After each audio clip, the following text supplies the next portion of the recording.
Hello friends, welcome back to my channel again. It's been so long since I made a sit down video and it's so good to be back to see you all and say hi to you guys. Today's video is going to be the most exciting one to make every year because I'm going to talk about my top 10 books of 2025 and I'm very much excited to share this with you.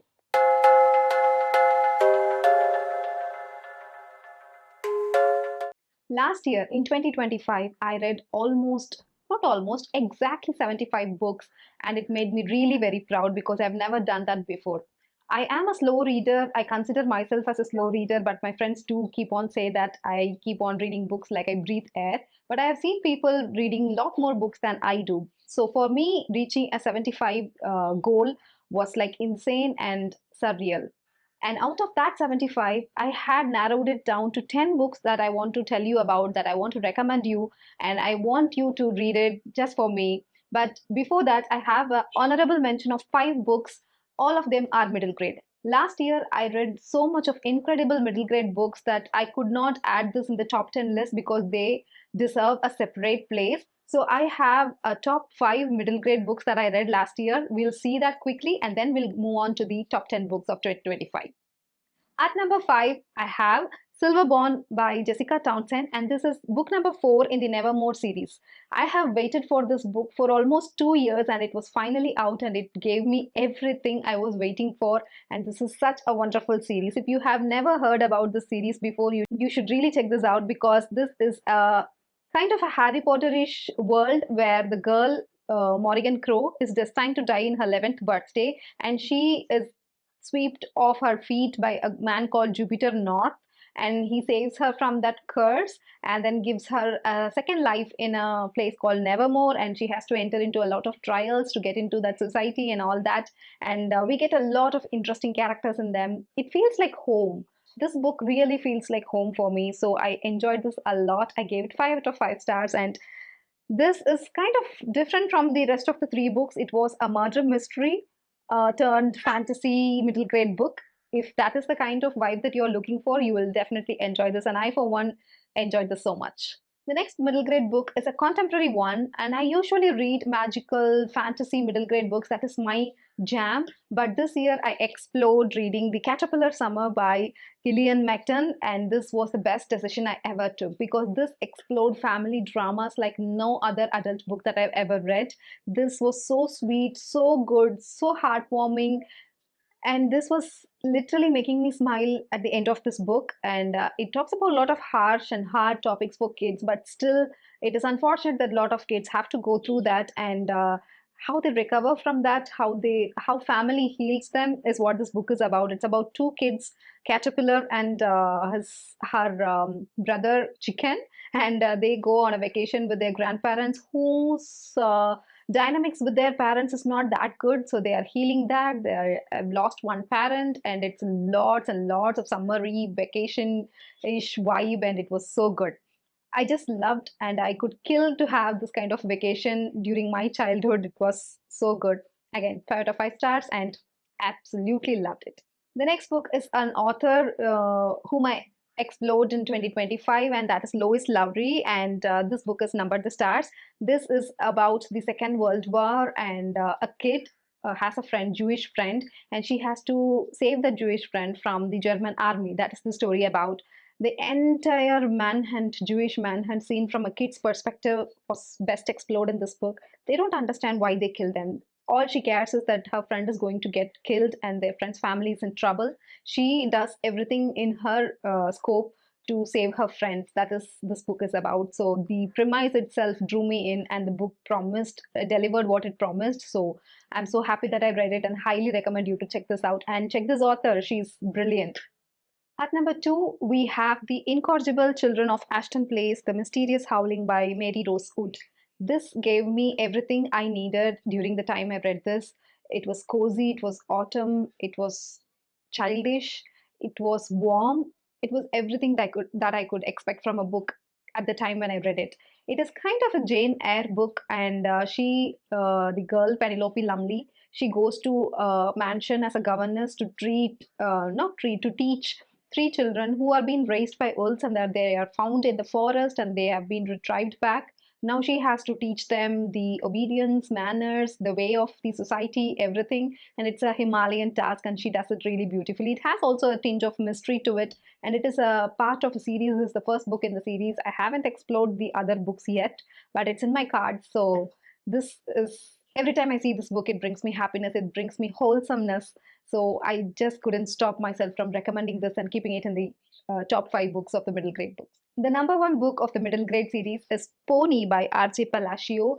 And this book was recommended to me by a subscriber, and she was shoving it in my throat for months together. She wanted me to read it so badly. In every other video, she used to comment it that I should check this out and I'm going to love it. Boy, did I just should have listened to her earlier, because this was such a wonderful and complete, it just took me by surprise. It is not even 5 star, it is 10 stars out of 5. It was so good. And the setting, the atmosphere, the story, the narration, the themes that are explored in here, everything was so good and so, unexpected. I didn't know what to expect from this book when I picked it up. I thought it was a story about the bonding between a horse, a pony, and this guy, but it is not that at all. It is much more than that.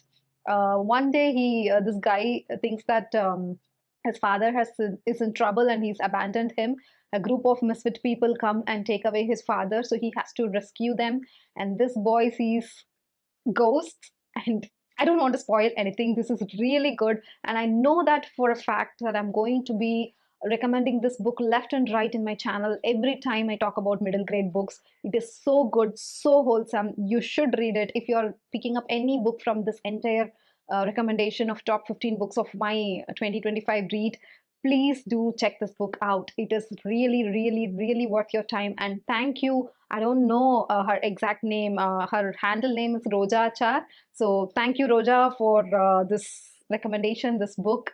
I should have listened to you earlier. So thank you so much. And please read that is all about the middle grade books. Now we'll move on to the actual top 10 of my 2025. And at number 10, I have a very favorite author's book, that is Taylor Jenkins Reid's latest release, Atmosphere.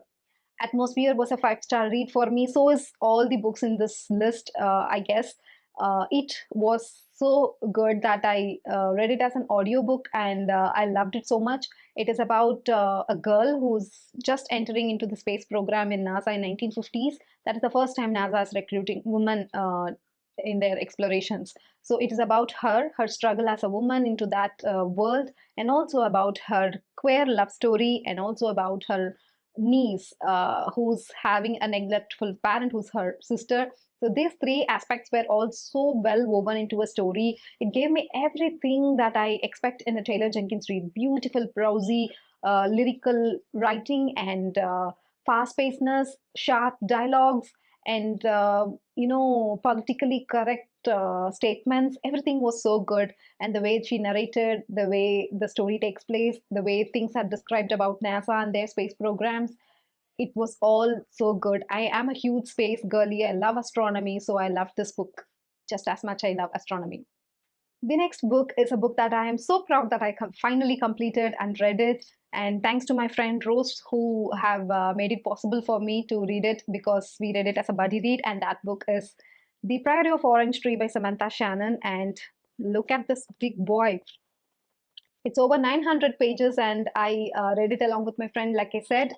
And this is a wonderful standalone fantasy. Also, it has a prequel and one more companion book, but this you can read it as a separate book. You don't need to read any prequel or anything else to understand the story. The world building in this is what captivated me so much. It is really good. The kind of characterization, the world, and everything was so good. It has dragons, it has secret societies, it has intricate character development.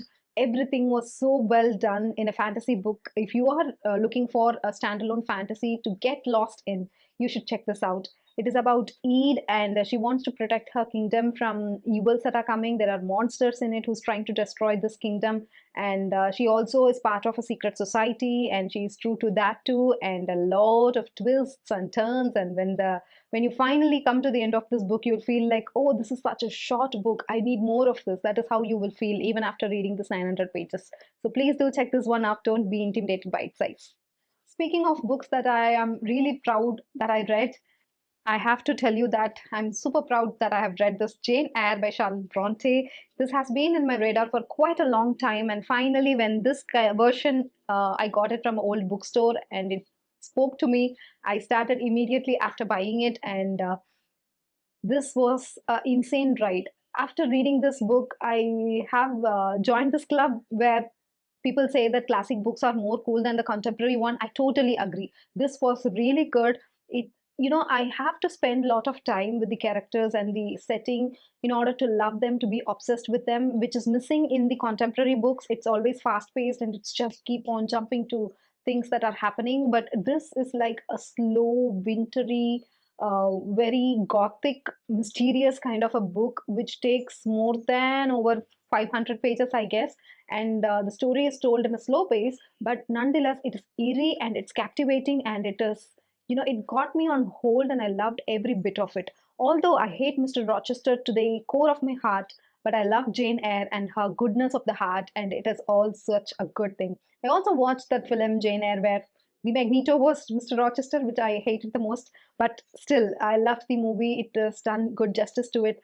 Lot of feminist quotes are there in this that I have annotated this book to hell. I loved the dialogues, I loved the settings. Everything was so good. It the story goes here and there, but I loved every bit of it. There are a lot of adaptations to this book, and I absolutely adore. Please do check out Jane Eyre. She has my entire heart now. At number seven, I have one more author whom I discovered last year. Like, I knew him, I never read anything from him. That is Stephen King, and the book that I read is Outsider. This was, it's a horror come thriller book. I didn't know this was a horror book while I was reading it. I From the back of the book, I understood that it is about parallel universe or something. I was expecting it to be a sci-fi, but it is a pure horror book, which resembled a lot from the Wailing movie, a Korean movie called The Wailing. It is resembling a lot this book, and this is the earlier one. It was written in around 2018. It is written in 2018, and this story is about a death of a boy whose murderer is found in two places at the same time, and police have to let him go. And they have to find out what really happened to that boy and who killed him. And it takes them to a weird uh, line of investigation they have to pursue, even though they don't agree with it a lot. And this also has one more character called Holly. I don't know much about this Stephen King's world of writing, but this Holly character is a female detective. She comes in multiple books, I guess, and I think this is the first book that he introduced her or something like that. But that there is some relation with this other books too. But nonetheless, this is a standalone book. You can read it. It is comparatively short compared to what Stephen King usually writes. So this was a really quick read for me. I annotated this and I had super fun with this. The next book is for those who want to just shut their brain and have good time with a book, and it will give you everything that you want. Is Emily Wilde's Encyclopedia of Faeries by Heather Fawcett. This book was, it's a very popular book. You can find this all over the internet. And I was skeptical about reading this, but I thought I should give it a go because of the premise that I heard. I was expecting it to be more of romance and less of fantasy, but it's not the case. There was a well balance between the romance and the fantasy part of it. And I just love the female character, her profession, her way of thinking, the way she do things very independently. Everything was very relatable. I loved that part, and it is told in a very lyrical way and a very comical way. I was laughing out loud at many parts while reading this book. I had super fun. It is a trilogy. It is a part of a trilogy. This first book, and I am yet to read the other two books, but this is living rent free in my mind now, and every time I look at it, it's giving me all the butterflies in the stomach. It's really, really good. Check it out if you want to have a light-hearted, happy, fun read. Okay, now we are going into the darker side of my TBR. Unfortunately, the darker and more dense topics take my heart very quickly, and the next five books are going to be a little bit harder topics, but nonetheless, they are all wonderful books. At number five, we have Gentleman from Peru by Andre Aciman. This is a love story, a tragic love story. It's really, really wonderful. I don't want to give away anything, but just read this. It's a very short book, okay? And you can read this just in 1 hour or something like that.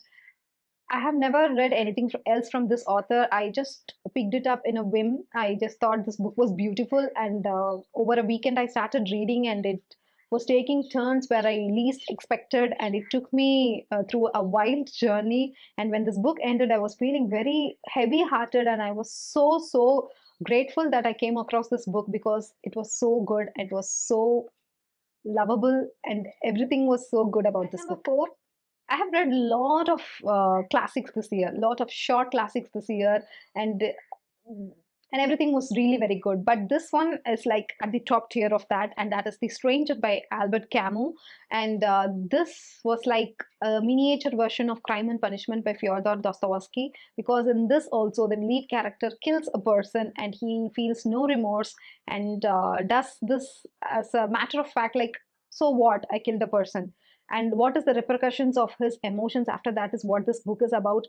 The entire writing of this book is so detached from the main character, so that is how the main character is. He is detached from his own life, so we also see the proceedings of his life in a detached manner. That is how it is written, and I loved this book. Again, once again, I annotated this like hell, and I was so intrigued by the kind of writing in this, the kind of happenings that are done in this book. It's really very good. I loved it. It's not an easy read. It's not something you can just breezily read and have good time with.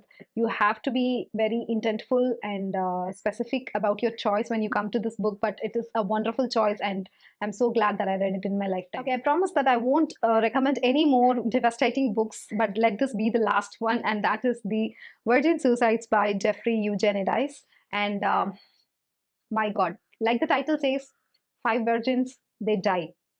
Okay, at the end of this book, it literally says that, and they all die by suicide. So if that is something you're uncomfortable with, please don't pick this book up. It's not at all an easy one to read. But if you're okay-ish to read and explore what it is, it explores a lot of topics, and you don't directly see the girl's life. It is all told in the perspective of the boys who live in that neighborhood, who are so fantasized by the girls, and they are all obsessed with the girl's life.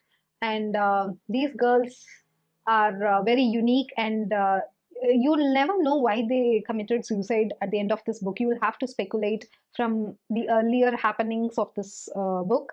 But I just love these girls. They are all very full of life, and they wanted to live their life, but something else was happening to them at the same time, which is not very clear. If you read this book, you will come to know. But it is a very important book to read, I think. And people are going to hate me for recommending this book because because how it is going to make them destroy their emotions. But nonetheless, just give it a try. We Indians are very, we have a high tenacity, so I think that we'll survive this.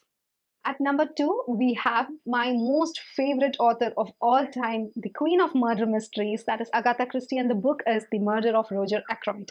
I'm reading Agatha Christie after around 20 years, I think. I started reading my English books through this author, and I kept on reading a lot of titles back then. And then I took a pause. I was exploring other authors and all those things. I never picked up another Agatha Christie book for a very long time. And I finally picked this one, and it just swept me off my feet, I should say. This was so brilliant. I just forgot how genius this Agatha Christie was, and this gave me an inspiration to read more from this author. So happy that I picked this one up. It is 5 out of 5 star. If you have never read any Agatha Christie book in your life, you should pick this one up, because I'm sure you're in for a surprise. The way she narrated it, the way she decided to proceed with the story, everything is pure genius. I just loved it. 5 out of 5 stars. Highly recommend. At number 1, if you have been watching my videos, my reading wrap-up videos, you would be knowing this book. It is no surprise that this book took my entire heart, and I was so obsessed with this book till now, even after finishing it 6 months before. And that book is The Killers of the Flower Moon by David Grann. It is a non-fiction book by surprise, actually. I have read very minimal non-fiction this year, and this is the best book that I read this year. And that is an understatement. I'm obsessed with this book, and I could kill for this book. It was so good. This was yet again a recommendation from a subscriber. I don't remember the name, but I'll try to pop it in the screen somewhere. I'm so grateful for that person that this was suggested to me, and this is the best book that I read in a very long time. and it is infinity out of 5 stars. That is how I feel. I'm very sorry, but this is more than more thrilling, more engaging, more captivating than any fiction book.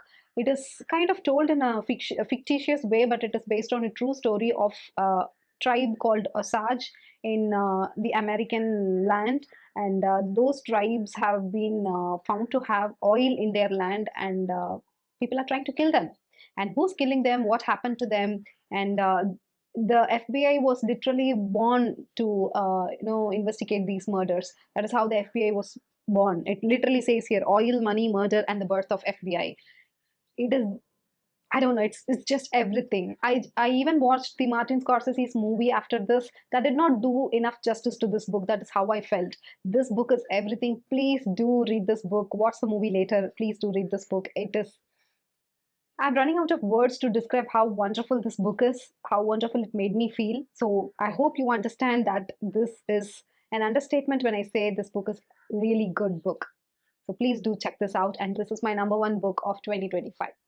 So that is pretty much it, guys. These are all the books that I wanted to recommend you and yap about in this top 10 books of 2025. And what are your top reads of 2025? Do let me know all those things in the comments. I would love to know. I would love to chat with you guys.